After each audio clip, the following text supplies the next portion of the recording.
Naman, meron tayong interpretation o explanation na yung kanyang pagkatao limited. Pero hindi naman kasi naghiwalay yun eh. Yung pa mahaba ng usapin ito. Ito, maraming tututol din diyan eh. Pabayaan ko na yan.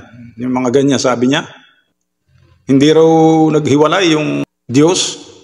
Ano sabi niya? So, hindi, mas tama po na hindi niya pwedeng sabihin. Kasi nga, ikinunik natin yun doon sa Gawa, Brother Gomer, sa Gawa Kapitulo 1, ay 7. 1:7, sinasabi po dito na ganito. Sinabi niya sa kanila, hindi ukol sa inyo ang pagkaalam ng mga panahon o mga bahagi ng panahon na itinakda ng Ama sa kanyang sariling kapamahalaan. Hindi po pwedeng hindi alam ni Kristo sapagkat napakarami pong talata na sinasabi ng mga alagad nalalaman mo ang lahat ng mga bagay. Siya ngayon kinatataguan ng mga kaalaman at karunungan ng Diyos. Hindi yung sasagutin, sa Adventist hindi alam. Wala namang talata. Ano bang reference pang hinahanap ninyo? Nahihinaan pa ba kayo dyan sa talata? Mula sa bibig ng ating Panginoong Hesukristo ang referensya ko. Matthew 24:36. Sasabihin mo, walang referensya. Ano ba yung mga referensya ang pinagbababasa nyo? Kumakatig ba yan sa inyong turo? Pambira kayo. Hahanapan nyo pa ako ng referensya? Ay kayo na nga mismo nagbasa. Tungkol sa oras at araw ng kanyang pagparito, ay walang nakaalam, kahit mga anghel sa langit, kahit ang anak, kundi ang Ama lamang. Ano pang kailangan referensya nyo doon? Tutol ba kayo sa sinasabi ni Kristo? Nilalabanan nyo ba yung sinasabi ni Kristo na walang nakakaalam? Lalabas kayong dalawa, antikristo pa kayo. Kahanap nyo ng referensya. Hindi lang hibanghilyo ang dala ninyo, antikristo pa. Bakit? Nilalabanan nyo mismo si Kristo. Sinabi na ni Kristong walang nakaalam kahit anghel. Kahit siya hindi niya alam. Ay anong sabi ninyo? Alam. Hindi lamang pwedeng sabihin. Sabi ni Kristo, kahit anghel sa langit. Sabi mo naman, alam ng mga demonyo. Ay, siya. Hahanapan mo pa ako ng referensya. Diyan na nga lang Huwag na kitang umalis diyan sa Matthew 24:36. Fundamental belief, SDA, number 25. The second coming of Christ. Makikita mo doon. Ang stand ng Seventh-day Adventist. Ano pang referensya ang hahanapin mo doon, Kagomer? At magtatawa kayo. Gusto niyo pang referensya? Yung inyong turo, yung inyong aral na sinasabi niyong alam ni Kristo, alam ng anghel, hindi lamang masabi, yan ang walang referensya. Kahit liwayway, kahit comics, wala kang mababasang gayon doon. Kaya huwag akong bintangan nyo na wala akong referensya at mulat na mulat ang referensya sa inyo, kayo nga nagbabasa. Pagkaga sa kagaya ninyo, kahit na isang track na referensya ang ilatag sa inyo, kung ayaw nyo namang kainin, ayaw nyo namang unawain, hindi walang kwenta rin ng referensya. Ayan isang talata lang, unawain mo lang yan, sapat. Doon ako. Sa sinasabi ni Kristo, kaysa ako'y maging antikristong kagaya ninyo. Yan lang Brother Johnson. Ngayon, ito Brother Gomer. Kung saan pa ginamit yung oida? Para doon sa pag-aaral ng isang naging presidente ng General Conference. Hindi ko muna bangkitin kung sino. Sige, Brother Gomer, i-share mo na yan para hindi para at least hindi ka nabubuli na Anong ginamit diyan na talata. Tingnan po natin mga kapatid yung unang Korinto 2, ang talata ay 2. Sa wikang, doon muna sa KJV. Unang Korinto 2:2. Tingnan po ninyo yung ginamit na termino ni Apostol Pablo dyan. For I determine not to know. Hindi naman ginamit niya, ha? I determine not to know anything among you save Jesus Christ and Him crucified. Yan pong not to know na yan, oida po yan. Ano ang sabi dito ni Apostol Pablo? For I determine not to know. Anong ibig niyang sabihin dito, Brother Johnson? O, tingnan natin sa Tagalog. Oida po yan not to know or make known. Yan po yung ibig sabihin yan. Sapagkat aking ipinasyang walang maalaman anuman sa gitna ninyo. Yun. So, ang ibig sabihin dito, Brother Johnson, tama yung sinasabi dun sa 24 verse 6 na walang pwedeng magpaalam. Walang pwedeng magsabi. Yes. No one will make known. Yun po yung sinasabi, Brother Johnson, doon sa pag-aaral na ginawa ni Elder James White. Para magkaroon lang po ng idea, mga kapatid. At doon, sa kanya pag-aaral, isinama rin niya yung anghel. Actually, may pahayag nga si Ellen White doon eh. Maganda na nga, basahin na rin natin, Brother Governor, yun. Para ma-share na lang natin. Sige. Ipapakita ko siguro kung...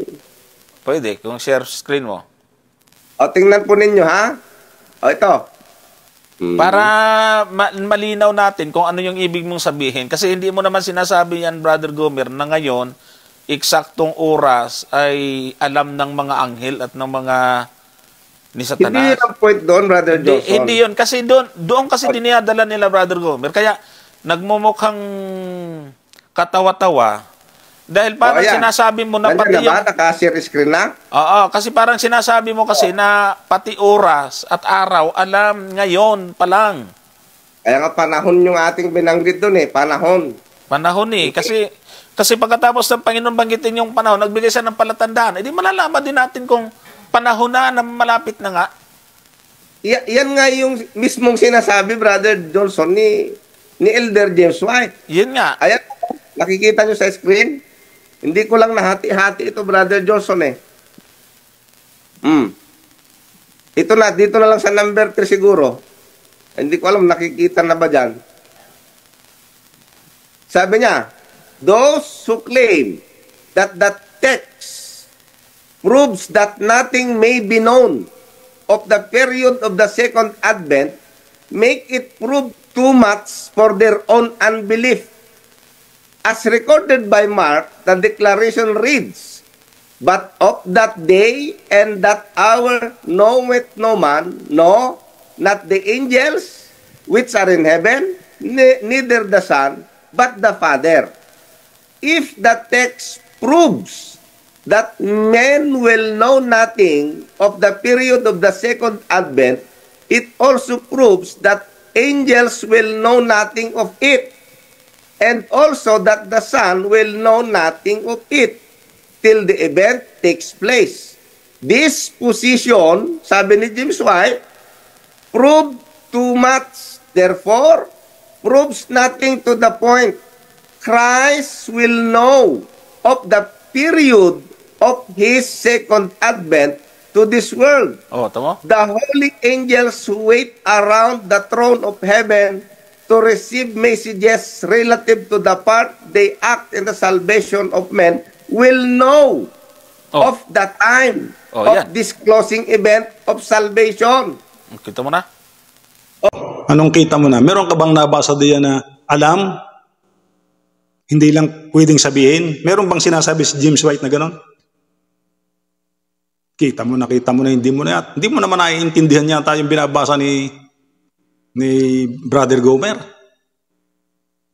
Ha? Kunyari lang naiintindihan mo pero hindi mo naiintindihan yon.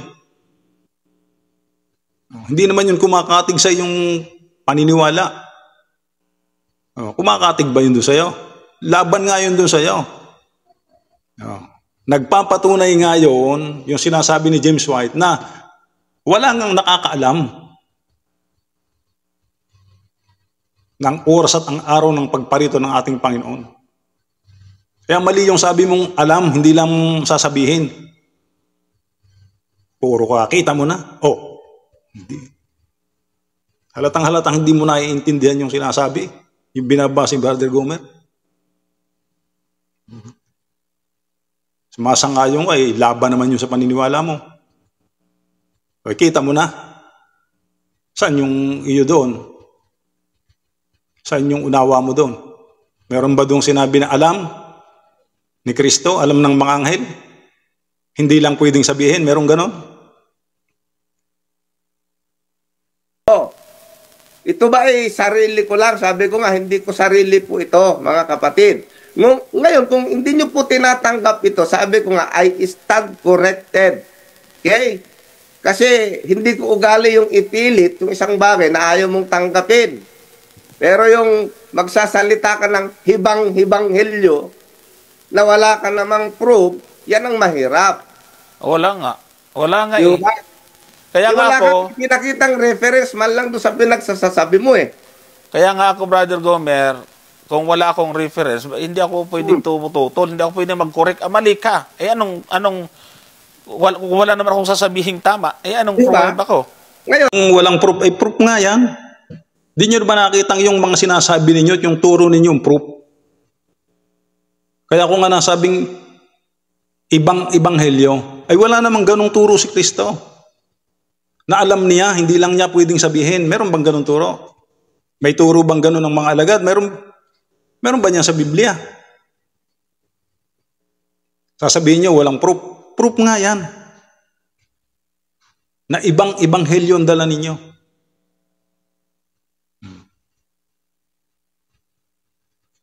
Sinabi na nga doon sa 24:36 ng Mateo, na kahit ang mga anghel, yung oras at ang araw ng pagdating ng ating Panginoong Hesus ay hindi alam.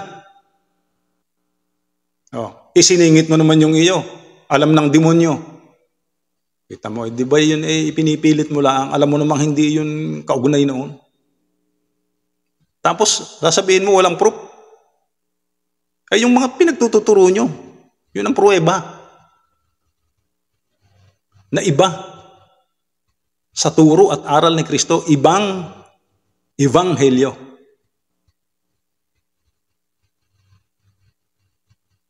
Sabihin nyo walang proof. Ano bang turo nyo talaga? Pinangangatwiran nyo Bakit nyo dadalhin pa dun sa walang makapagsasabi? Pwede naman dun sa walang nakakaalam. Kasi nga, ang gusto nyo palabasin, alam ni Kristo, alam ng mga anghel, hindi lamang pwedeng sabihin. Kabulaanan nga yun. Ibang ebanghelyo nga yun. Yan ang proof. Kaya huwag mo sabihin wala akong proof. Ganun pa man, mga kapatid, hindi ko ipinipilit ito na tama. Pero ang sinasabi ko dito, meron akong basis kung bakit ko sinabi. Sabi niya, maliwanag po ito, the holy angels who wait around the throne of heaven to receive messages relative to the part they act in the salvation of men will know the time of this closing event of salvation, and so will the waiting, watching people of God understand. Tapos anong paliwanag niya? An old English version of the passage reads, but the day and hour no man make it known. Ayun, ang punto niya. Yung palang ibang mga translation, Brother Johnson, ang nakalagay is no man make it known. Yan. Lecturean mo yan, si Johnson Amigan. Yun ang tamang paliwanag. No man make it known. Sabihin mo naman ay alam, hindi lang masabi. Wala nang nakakaalam, wala rin taong pwedeng makaalam. Hindi lecture nyo yan, lecturean nyo yung sarili nyo. Kanina nyo babasahin yan, basa kayo ng basa, hindi nyo naiintindihan. neither the angels which are in heaven, neither the Son, but the Father. This is the correct reading according to several of the ablest critics of the age. The word know is used in the same sense here that it is by Paul in 1 Corinthians 2 verse 2.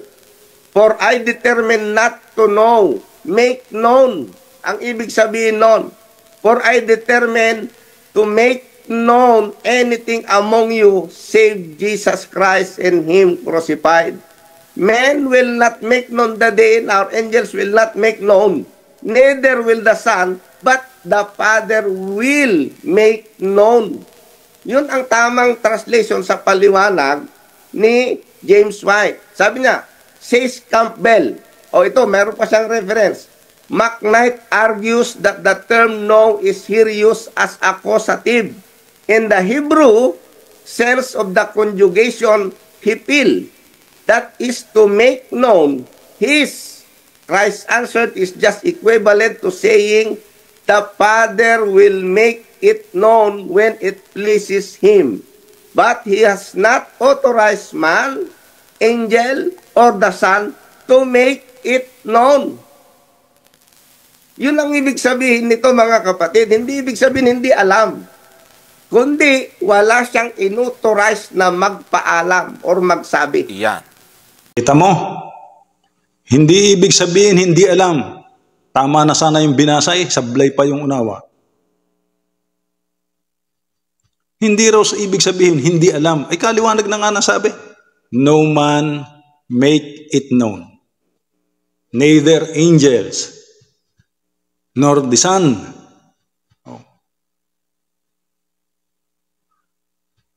Ay tapos sasabihin mo, hindi ibig sabihin hindi alam.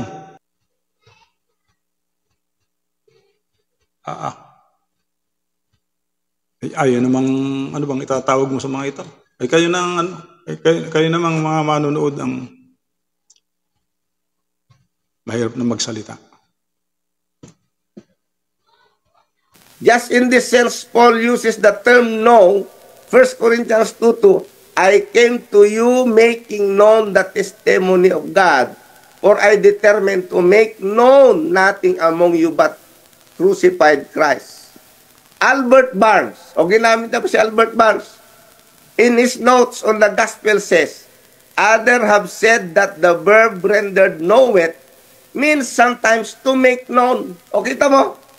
Pati si Albert Barnes or to reveal, and that the passage means that they and our none make it known, neither the angels nor the Son, but the Father. It is true the word has sometimes that meaning, as Corinthians 2 verse 2. The Father will make known the time. He gave the period of the flood to Noah, which will represent the proclamation of the second advent given in connection with the evidence of the termination of the period of Daniel during the Great Advent Movement of 1840 to 1844. Ano sabi dito? Ito panghuli na lang. Sabi dito, and when the patriarch's work of warning and building was finished, God said to him, come thou and all thy house into the ark for yet 7 days, and I will cause it to rain upon the earth 40 days and 40 nights. So, when the waiting, watching, weeping, toiling time shall be finished, and the saints shall all be sealed and shut in with God, then will the voice of the Father from heaven make known the definite time. The present, emphatically the waiting, watching time, it is the special period of the patience of the saints. In definite time, we would find relief from the state of suspense to which our present position subject us. The Lord appeals to us thus, watch ye therefore, for ye know not when the master of the house cometh, at even, midnight, cock-crowing, or in the morning, lest they come suddenly and find you sleeping. And what I say unto you, and I say unto all, watch. Ito na yung last na sinabi niya. One of the fatal consequences of not watching is distinctly stated in Revelation 3 verse 3. If therefore thou shalt not watch, I will come on thee as a thief, and thou shalt not know what hour I will come upon thee. Ang consequence kung hindi ka magbabantay, hindi mo malalaman, Brother Johnson. The consequence of not watching will be ignorance of the time.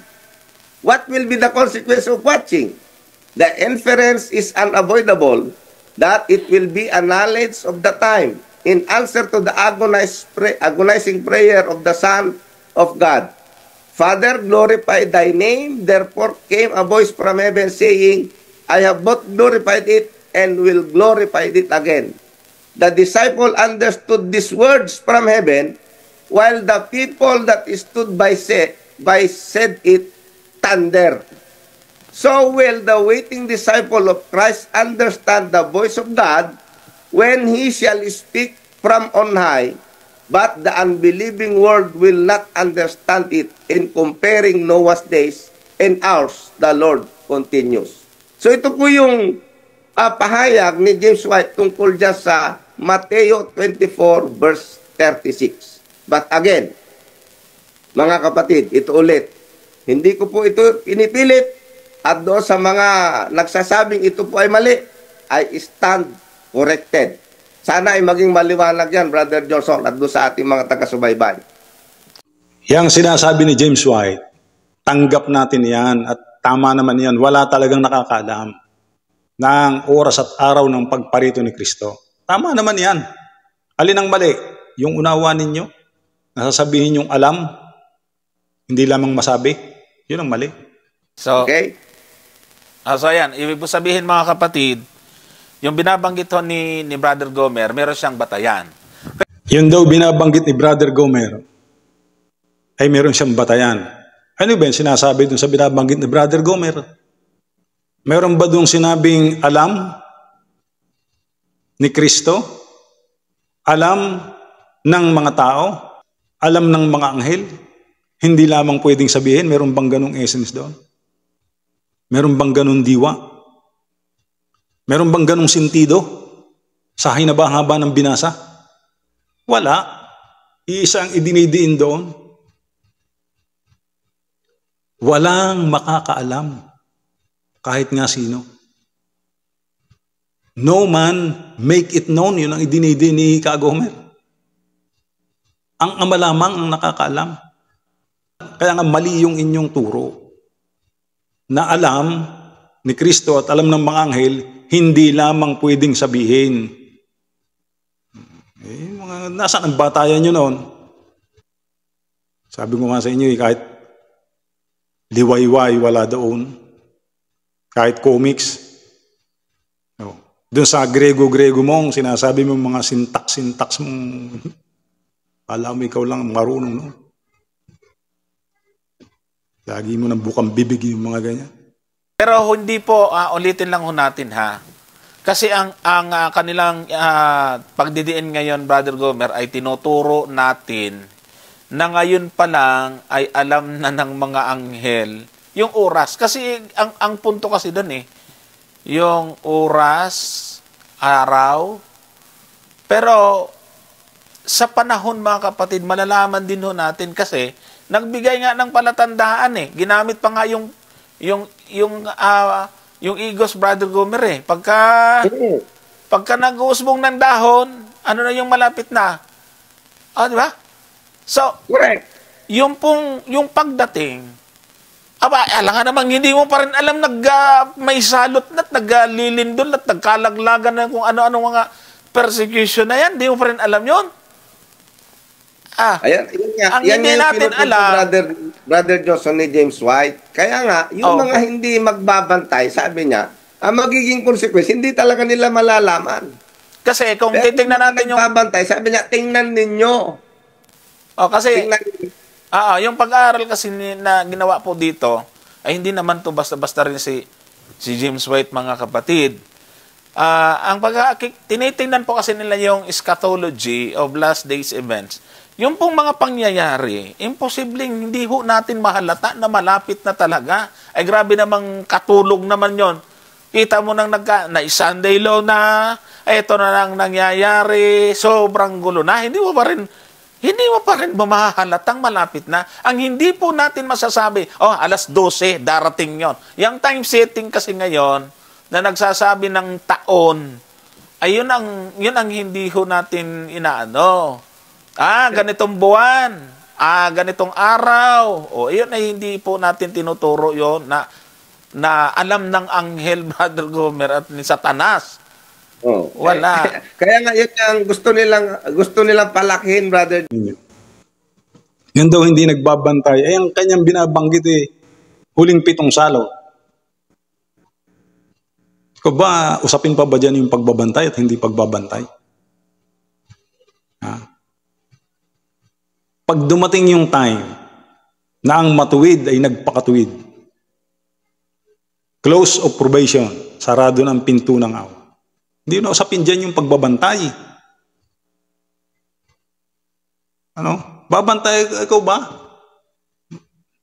Hindi na yun. Na ikaw ba'y masusubok ka pa ba ng ating Panginoon na dadating siya hindi ka handa? Palibasa, hindi nyo alam kasi ang inyong mismong aral nyo, hindi nyo alam Hindi nyo alam na yung dadat ng buhay ng ating Panginoon, yun ay sealed na yon. Hindi na usapin dun yung siya kailangan magbantay at maging gising. Ba'y kailangan? Hindi. Hindi na nga yun sureball yun. Hindi na usapin doon yung ikaw ay magbabantay at yung kung ano-ano lang yung halatang hindi nyo naiintindihan yung inyong doktrina. Ay makapagsabilaan. At saka hindi yan ang usapin. Ang usapin ay yung oras at araw ng pagparito ng ating Panginoong Hesus. Yun ang walang nakakaalam. Yan namang mga ganyang palatanda ang sinasabi mo, nang malapit ng pagdating ni Kristo, yan na may given na. Kahit tulog ang Adventista ay gisingin mo at sasabihin sa iyo, alam nila yan. Ba't yan pa ang sasabihin mo? Yan pa ba ang itinatanong sa iyo? Yan bang itinatanong ng kapatid?